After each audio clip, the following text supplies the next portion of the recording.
Speak کے ساتھ بلال غوری آپ کی خدمت میں حاضر ہے۔ ابھی تو قبر کی مٹی بھی خشک نہیں ہوئی اور مولانا طارق جمیل صاحب نے اپنے بیٹے عاصم جمیل کو نہ صرف جنت الفردوس میں پہنچا دیا ہے بلکہ حضور صلی اللہ علیہ وسلم کے پہلو میں بھی بٹھا دیا ہے، اور صرف یہی نہیں بلکہ اپنے نامہ اعمال کی بنیاد پر ذاتی بخشش کی بشارت بھی دے دی ہے۔ اور ان سب دعووں کی بنیاد کیا ہے؟ محض ایک خواب جو کسی شخص نے انہیں سنایا ہے۔ میں حیران ہوں کہ خوابوں کے یہ سوداگر یہ سب کتنی آسانی کے ساتھ کر لیتے ہیں اور کیسے لوگوں کی آنکھوں میں دھول جھونکتے ہیں۔ میرا خیال تھا کہ جواں سال بیٹے کی اچانک وفات کے بعد مولانا طارق جمیل صاحب جو ہیں وہ نظر ثانی کریں گے، سدھر جائیں گے اور شاید غور کریں گے کہ وہ اب تک کیا کرتے رہے ہیں، کیا انہیں کرنا چاہیے اور کیا نہیں کرنا چاہیے۔ لیکن یوں لگتا ہے کہ وہ تو چند قدم مزید آگے بڑھ گئے ہیں، اور ان کے بیٹے عاصم جمیل کی خودکشی کے موقع پر میں نے جو ویلاگ کیا، میں نے اس میں عرض کیا تھا کہ میں اس حوالے سے کوئی بات نہیں کرنا چاہتا تھا، کیونکہ ایک باپ کے لیے جواں سال بیٹے کی موت بہت بڑا صدمہ ہوتا ہے، اور یہ واقعہ کسی کے ساتھ بھی جو ہے وہ پیش آ سکتا ہے۔ تو یہ ویلاگ میں نہیں کرنا چاہتا تھا، لیکن جب پاکی دامہ کی حکایت بہت زیادہ بڑھی تو چاروں ناچار مجھے اس پہ جو ہے وہ بات کرنا پڑی۔ اور اب ایک بار پھر مولانا طارق جمیل صاحب نے از خود دعوت دی ہے، تو اسی لیے مجھے جو ہے اس حوالے سے گفتگو کرنا پڑ رہی ہے۔ تو آج کا جو شو ہے ہم اس میں اسی حوالے سے گفتگو کریں گے اور یہ جاننے کی کوشش کریں گے کہ کس طرح خوابوں کے یہ سوداگر بہتان باندھتے ہیں اور لوگوں کو بے وقوف بناتے ہیں۔ تو جناب مولانا طارق جمیل صاحب جو ہیں انہوں نے کیا کہا اس حوالے سے بھی ہم بات کریں گے، لیکن پہلے آپ کو یہ بتا دوں کہ ان کے بیٹے یوسف جمیل نے خود یہ ویڈیو بیان جاری کیا کہ میرے بھائی عاصم جمیل نے خودکشی کی ہے، اس نے ملازم سے، محافظ سے بندوق لے کے یا چھین کے جو ہے اپنے آپ کو اس نے گولی ماری ہے۔ لیکن جب بعد میں لان تان ہونے لگی اور یہ سوالات اٹھائے جانے لگے کہ یہ ملا حضرات جو ہیں دوسروں کے بچوں کے بارے میں تو ذرا بھی رحم نہیں کھاتے، ترس نہیں کھاتے ان پہ، اور یہ کہتے ہیں کہ جی خودکشی حرام ہے اور خودکشی کرنے والا سیدھا جہنم میں جاتا ہے، اس کا نماز جنازہ بھی جو ہے وہ نہیں پڑھایا جانا چاہیے۔ تو اب اپنے بیٹے کے حوالے سے کیا معاملہ ہوگا؟ جب یہ تنقید ہونے لگی، جب یہ باتیں ہونے لگی، تو پھر کور اپ کرنے کی کوشش کی گئی، اور مولانا طارق جمیل صاحب کے جو بھائی ہیں ڈاکٹر طاہر کمال، انہوں نے کہا کہ جی نہیں، خودکشی نہیں کی ان کے بھتیجے نے، بلکہ حادثاتی موت ہوئی ہے، اور جی وہ اچانک جو ہے وہ بندوق صاف کرتے ہوئے یا پسٹل صاف کرتے ہوئے جو ہے وہ گولی چل گئی اور انہیں گولی جو ہے وہ لگ گئی۔ اب اگر پوسٹ مارٹم ہونے دیا جاتا تو دودھ کا دودھ اور پانی کا پانی ہو جاتا، پتہ چل جاتا کہ گولی کتنے فاصلے سے لگی ہے، کیا یہ چھینا جھپٹی کے دوران لگی ہے، اتفاقاً لگی ہے یا خود ماری گئی ہے۔ ظاہر ہے جب خود انسان اپنے آپ کو شوٹ کرتا ہے تو وہ بہت قریب سے جو ہے وہ گولی لگتی ہے، اور اس کا جو ہول ہوتا ہے اس سے پوسٹ مارٹم کے دوران اندازہ ہو جاتا ہے کہ آیا یہ خودکشی ہے یا پھر قتل ہے یا حادثاتی طور پہ گولی چلی ہے، یہ کیا ہے۔ تو یہ ساری چیزیں جو ہیں وہ واضح ہو جاتی، لیکن پوسٹ مارٹم نہیں ہونے دیا گیا۔ اور اب مولانا طارق جمیل صاحب جو ہیں وہ موقع بے موقع یہ فرما رہے ہیں کہ جی میرے بیٹے کے بارے میں ایسی باتیں نہ کریں، میرا بیٹا شہید ہے۔ دیکھیں، ایک باپ کے جو جذبات ہیں، احساسات ہیں، ہم سمجھ سکتے ہیں۔ وہ باپ ہونے کے ناطے اپنے بیٹے کی بخشش کی دعائیں کریں، اپنے بیٹے کے حوالے سے جو مرضی باتیں کریں، لیکن کم از کم اس طرح کی باتیں تو جو ہے وہ نہ کریں کہ جی وہ شہید ہے اور وہ جنت الفردوس میں پہنچ گیا ہے۔ اپنے بیٹے کے حوالے سے جو خطاب کیا مولانا طارق جمیل صاحب نے، غالباً اس کی کل خوانی اور دعا کے موقع پہ قرآن خوانی کے حوالے سے جو ہے انہوں نے جب خطاب کیا تو اس میں انہوں نے فرمایا کہ پشاور سے ایک مولوی صاحب کا میسج آیا ہے۔ انہوں نے بتایا، یعنی یہ مولوی صاحب کی بات ہو رہی ہے جو پشاور سے جن کا تعلق ہے اور جو پشتون ہے۔ مولانا طارق جمیل صاحب بتا رہے ہیں کہ انہوں نے کہا کہ مجھے بہت زیادہ نبی کا دیدار ہوتا ہے، کیونکہ میں بہت زیادہ درود پڑھتا ہوں، اور وہ کہتے ہیں کہ میں نے خواب دیکھا ہے کہ اللہ کے نبی کے ساتھ عاصم جمیل کھڑا ہوا ہے اور کہہ رہا ہے میرے باپ کو بتا دیں اس پاگل کی خدمت کی وجہ سے اللہ نے آپ کے سب گناہ معاف کر دیے ہیں۔ اور مولانا طارق جمیل صاحب یہ بھی فرما رہے ہیں کہ اس پاگل کی خدمت کے عوض مجھے جو ہے وہ اپنا دیدار کروا دیا ہے۔ پہلے آپ، میرا خیال ہے کہ یہ چھوٹا سا جو ویڈیو کلپ ہے یہ آپ ملاحظہ فرمائیں اور پھر ہم اس پہ بات کرتے ہیں۔ مولوی صاحب پٹھان ہیں، اتنے کدی آئے بھی نہیں۔ ایک باری میری ملاقات انہوں نے کدائیں کی تھی، انہوں دا میسیج آیا کہ مولانا صاحب میری عادت ہے میں روزانہ 1,00,000 دفعہ درود شریف پڑھنا، تو مینوں بہت زیادہ اللہ دے نبی دا دیدار ہوندا، تو میں انہوں نہیں پتا میرے پتر دا نام عاصم جمیل، انہوں نہیں پتا میرا کی خاندانی بیک گراؤنڈ ہے، غریب جہا مولوی صاحب ہے، پشاور شران تھا کہ مولانا صاحب میں خواب ویکھیا ہے اللہ دے نبی دے نال عاصم جمیل کھلوتا ہے، تاندہ میرے بابا نو دس دے وہ پاگل دی خدمت دی وجہ تو اللہ میں نو معاف کر، میرے سارے گناہ معاف کر، میں نو اپنا اس دیدار کروا دیتے پاگل دی وجہ۔ جیسا کہ آپ نے سنا کہ مولانا طارق جمیل صاحب پشاور کے ایک مولوی صاحب کے حوالے سے جو ہے وہ سنا رہے ہیں، اور پشاور کے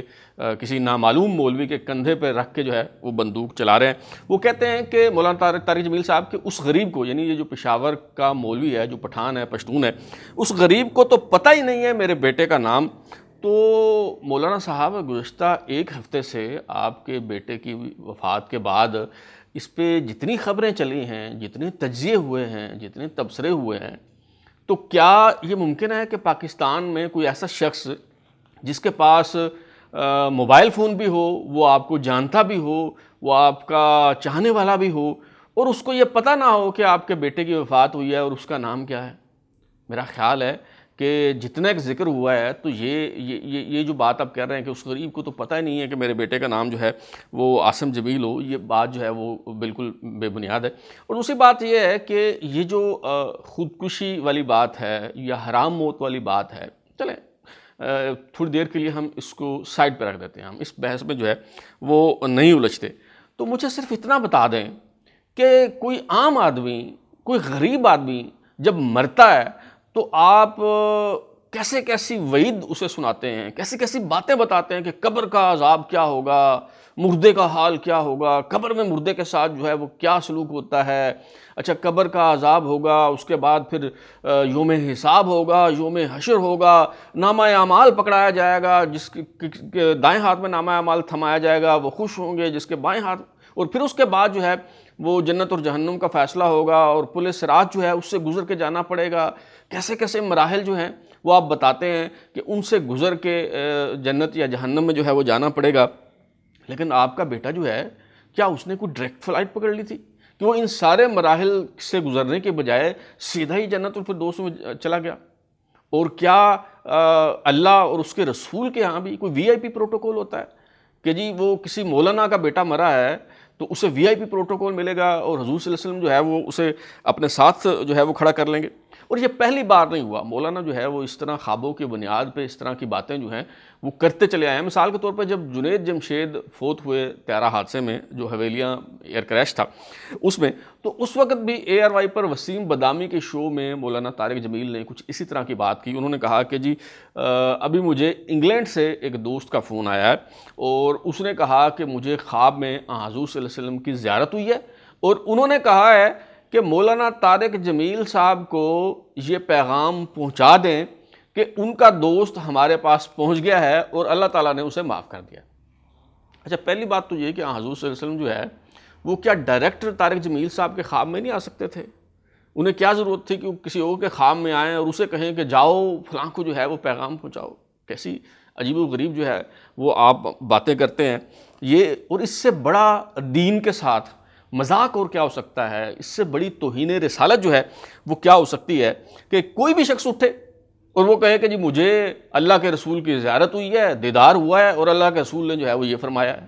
اگر یہ سلسلہ چل نکلا، مثال کے طور پہ کل کوئی شخص اٹھتا ہے اور وہ کہتا ہے کہ جی مجھے خواب میں حضور صلی اللہ علیہ وسلم کی زیارت ہوئی ہے اور حضور صلی اللہ علیہ وسلم نے کہا ہے کہ یہ جو مولانا طارق جمیل ہے یہ بہت بڑا جو ہے وہ تماشا باز ہے، یہ بہت بڑا کذاب ہے، یہ مجھ پہ بہتان باندھ رہا ہے، یہ رانگ نمبر ہے، اس کے پیچھے نہ چلیں اور اس کو الٹا لٹکا دیں۔ اگر کوئی بندہ اس طرح کا دعویٰ کر دے تو اس پہ آپ کیا کہیں گے؟ ظاہر ہے جس طرح پشاور کے مولوی کو خواب آ سکتا ہے، انگلینڈ میں آپ کے دوست کو خواب میں زیارت ہو سکتی ہے، آپ کو خواب میں زیارت ہو سکتی ہے، اسی طرح پھر کسی کو بھی خواب میں زیارت ہو سکتی ہے، بشارت ہو سکتی ہے۔ اور اگر ان بشارتوں کی بنیاد پہ جو ہے اور زیارتوں کی بنیاد پہ اگر فیصلے ہونے لگے تو پھر تو کام بڑا جو ہے وہ گڑبڑ ہو جائے گا۔ یہ جس طرح اوریا مقبول چاند صاحب جو ہیں وہ اچانک اٹھے، انہوں نے کسی درویش کے حوالے سے یہ دعویٰ کر دیا کہ جی وہ کراچی سے ایک درویش ہیں، انہوں نے خواب میں حضور صلی اللہ علیہ وسلم کی جو ہے وہ زیارت کی ہے، اور انہوں نے دیکھا کہ جی کوئی جنرل قمر جاوید باجوہ صاحب ہیں، ان کے ہاتھ میں فائل تھمائی جا رہی ہے، اور فائل تھمائے جانے کا مطلب یہ ہے کہ وہ پاکستان کے سپہ سالار بن رہے ہیں، اور یہ جو فائل ہے یہ دراصل پاکستان کی ہے، اور پاکستان جو ہے وہ ان کے ہینڈ اوور کیا جا رہا ہے۔ اچھا، ایک وقت پہ وہ یہ کہتے ہیں، اور جب وہ وقت گزر جاتا ہے اور جنرل قمر جاوید باجوہ کی ریٹائرمنٹ قریب آتی ہے تو وہ ایک دم پانسا پلٹ لیتے تھے، اور وہ کہتے ہیں کہ جی وہ میں نے تو اس وقت بھی لکھا تھا جی، میں نے تو اس وقت بھی بتایا تھا کہ جنرل قمر جاوید باجوہ جو ہیں انہوں نے وہ فائل دائیں ہاتھ میں لینے کی بجائے بائیں ہاتھ میں پکڑنا چاہیے، جس پہ پاس کھڑے حضرت عمر رضی اللہ تعالیٰ عنہ جو ہیں انہوں نے لاٹھی ماری اور کہا کہ تمہیں پتہ نہیں ہے کہ دائیں ہاتھ میں لینی ہے، اور دراصل بائیں ہاتھ میں فائل پکڑ کے جنرل قمر جاوید باجوہ نے توہین رسالت کی تھی۔ تو یہ جو مذاق ہے میرے خیال میں یہ بند ہونا چاہیے، اور اصل میں ہوا یہ ہے کہ یہ جو وحی کا سلسلہ تھا، اب وہ چونکہ اس پہ اتفاق ہے کہ جی وحی کا سلسلہ بند ہو چکا ہے، اب کسی پہ وحی نہیں اترے گی، اب اللہ سے کلام جو ہے وہ نہیں ہو سکتا، تو اب مولوی حضرات جو ہیں، ملا حضرات جو ہیں، اب وہ اگر یہ دعویٰ کریں گے کہ جی انہیں بشارت ہوئی ہے، انہیں الہام ہوا ہے، اللہ نے پیغام بھیجا ہے، تو ظاہر ہے ان پہ فتویٰ لگ جائے گا، انہیں کذاب کہا جائے گا، وہ کہا جائے گا کہ یہ جھوٹی نبوت کا جو ہے یہ دعویٰ کر رہے ہیں، تو پھنس جائیں گے۔ لیکن اس کا آلٹرنیٹو انہوں نے یہ ڈھونڈا کہ جی اللہ سے کلام کی بجائے آپ رسول سے کلام کر لیں، آپ کہیں جی ہم نے خواب دیکھا ہے، خواب میں ہمیں رسول اللہ کی جو ہے وہ زیارت ہوئی ہے، اور انہوں نے یہ فرمایا، اور اس بنیاد پہ آپ لوگوں کی آنکھوں میں دھول جھونکتے ہیں۔ دراصل ہوتا یہ ہے کہ جب ان ملاؤں کے پاس کوئی دلیل نہیں ہوتی، کوئی ثبوت نہیں ہوتا، کوئی بات نہیں ہوتی، جب لوگوں کو مطمئن کرنے کا جو ہے وہ اور کوئی راستہ نہیں ہوتا، تو پھر کیا کرتے ہیں؟ پھر کہتے ہیں جی وہ تیر بہدف نسخہ جو ہے وہ یہ ہے، لوگوں کو خاموش کروانے کا، چپ کروانے کا طریقہ جو ہے وہ یہ ہے کہ آپ کہیں کہ جی میں نے خواب دیکھا ہے، خواب میں حضور صلی اللہ علیہ وسلم کی زیارت ہوئی ہے اور انہوں نے یہ فرمایا، بس جب آپ حضور نے فرما دیا تو پھر تو بات ختم۔ اب ظاہر ہے ہمارے ہاں عقیدت اتنی زیادہ ہے کہ جب آپ یہ بات کہہ دیں گے تو پھر کون سوال کرے گا؟ لیکن سوال یہ ہے کہ اگر یہ خوابوں کا، زیارتوں کا، بشارتوں کا سلسلہ جو ہے یہ چل نکلا اور اس پہ ہم نے یقین کرنا شروع کر دیا اور اس بنیاد پر فیصلے کرنا شروع کر دیے، تو پھر ہم کہاں کھڑے ہوں گے؟ ذرا ایک لمحے کے لیے جو ہے یہ سوچیں کہ کل کو کوئی بھی اٹھ کے کہہ دے کہ مجھے حضور صلی اللہ علیہ وسلم کی زیارت ہوئی ہے اور انہوں نے یہ فرمایا، تو دین کے ساتھ یہ مذاق بند ہونا چاہیے۔ اس سے بڑی کوئی توہین رسالت جو ہے وہ میرے خیال میں ہو نہیں سکتی۔ اور اب چونکہ مولانا طارق جمیل صاحب کے جو صاحبزادے ہیں عاصم جمیل، ان کی خودکشی کے حوالے سے بات ہو رہی تھی اور اس کا کوئی جواب نہیں بن پا رہا تھا کہ جی دوسرے کے بچوں کے بارے میں آپ فتوے صادر فرماتے ہیں اور آپ کہتے ہیں جی سیدھے جہنم میں جائیں گے، کوئی معافی نہیں ہے، کوئی تلافی نہیں ہے، تو آپ کا اپنا بیٹا جو ہے وہ مر گیا تو اس پہ آپ کیا کہیں گے؟ اس کا کوئی جواب نہیں تھا، تو آپ نے کیا کیا؟ آپ نے کہا جی وہ پشاور کے مولوی صاحب نے خواب دیکھا ہے اور انہوں نے کہا جی حضور صلی اللہ علیہ وسلم کے ساتھ عاصم جمیل کھڑا ہوا ہے، اور نہ صرف اسے معاف کر دیا بلکہ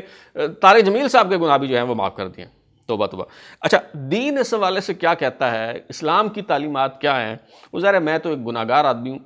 اس حوالے سے تو جو اسلامی تعلیمات پر عبور رکھنے والے جو اسکالر ہیں انہیں بات کرنی چاہیے، مولانا طارق جمیل صاحب کا جو ہے وہ محاسبہ کرنا چاہیے اور بتانا چاہیے انہیں۔ میں تو عقل و شعور اور منطق کی بنیاد پر جو ہے وہ بات کر سکتا ہوں اور کروں گا، اور ایک چھوٹی سی بات کر کے جو ہے وہ آپ کو یہ معاملہ سمجھانے کی کوشش کرتا ہوں۔ پشاور کے جس مولوی صاحب کا حوالہ مولانا طارق جمیل صاحب نے دیا ہے،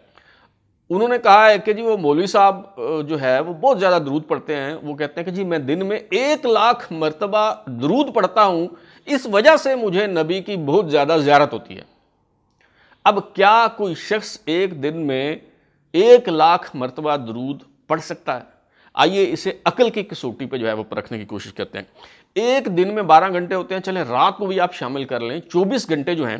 24 گھنٹے کا مطلب ہے کہ 1440 منٹ ہو گئے۔ اب سیکنڈز میں اگر تبدیل کریں، اسے 60 سے مزید ضرب دیں تو 86,400 سیکنڈز بنتے ہیں 24 گھنٹوں میں۔ اگر درود شریف پڑھنے پہ 15 سیکنڈ بھی آپ لگائیں، ظاہر ہے صحیح تلفظ کے ساتھ اگر آپ پڑھیں گے تو یہ کم از کم ٹائم ہے جو آپ کو لگے گا 15 سیکنڈ۔ 15 سیکنڈ بھی اگر آپ درود شریف پڑھنے پہ لگائیں اور 24 گھنٹوں میں آپ 1 سیکنڈ کے لیے بھی نہ سوئیں، پلک بھی نہ جھپکیں آپ، تو پھر بھی 24 گھنٹوں میں 5,760 مرتبہ درود شریف پڑھا جا سکتا ہے۔ اور اگر آپ یہ کہیں کہ جی میں 1 سیکنڈ میں درود شریف پڑھ لیتا ہوں بالفرض محال، ایسا ممکن نہیں ہے، ویسے 1 سیکنڈ میں تو صرف حضور صلی اللہ علیہ وسلم کا نام ہی لیا جا سکتا ہے. جتنی دیر میں میں نے کہا حضور صلی اللہ علیہ وسلم, اتنی دیر میں 1 سیکنڈ گزر گیا. تو اگر آپ بالفرض محال یہ دعویٰ بھی کرتے ہیں کہ جی 1 سیکنڈ میں درود شریف پڑھ لیتا ہوں, تو بھی 24 گھنٹوں میں اگر 1 سیکنڈ بھی نہ سوئیں. ویسے تو اگر آپ نے زیارت کرنی ہے, آپ نے دیدار کرنا ہے, آپ نے خواب دیکھنا ہے, تو ظاہر ہے اس کے لیے نیند بہت ضروری ہے, اور گہری نیند میں آپ جائیں گے تو ہی خواب آپ کو آئے گا. تو یعنی 4-5 گھنٹے آپ سوئیں گے تو پھر ہی خواب دیکھ پائیں گے. لیکن فرض کیا آپ 4-5 سیکنڈ بھی نہیں سوتے, آپ 24 گھنٹے جاگتے رہتے ہیں, 1 سیکنڈ کا بھی جو ہے توقف نہیں کرتے, پلک نہیں جھپکتے, خواب بھی دیکھ لیتے ہیں, چلیں یہ ساری باتیں مان لیتے ہیں, اور 1 سیکنڈ میں درود شریف بھی پڑھ لیتے ہیں, تو بھی 24 گھنٹوں میں 86,400 مرتبہ جو ہے وہ پڑھا جا سکتا ہے درود, کیونکہ اتنے ہی سیکنڈ 24 گھنٹے میں ہوتے ہیں. تو مجھے کوئی بندہ یہ سمجھا دے کہ یہ دن میں 1,00,000 مرتبہ درود شریف کیسے پڑھا جا سکتا ہے. کوئی طارق جمیل صاحب کے چاہنے والے, ان کے کوئی پیروکار, ان سے محبت کرنے والے, کوئی دین کا شغف رکھنے والے, کوئی بھی صاحب مجھے یہ بات سمجھا دیں تو میں ان کا بے حد ممنون ہوں گا. اب تک کے لیے اتنا ہی. بلال اوری کو اجازت دیجیے, پھر ملاقات ہوگی. اگر آپ کو ہمارا شو پسند آیا تو اسے لائک کریں, کمنٹ کریں, شیئر کریں, اور ہمارا چینل سبسکرائب کرنے کے بعد بیل آئکن یعنی گھنٹی ضرور دبائیں تاکہ آپ کو نئی ویڈیوز کی نوٹیفیکیشن ملتے رہیں. بہت شکریہ.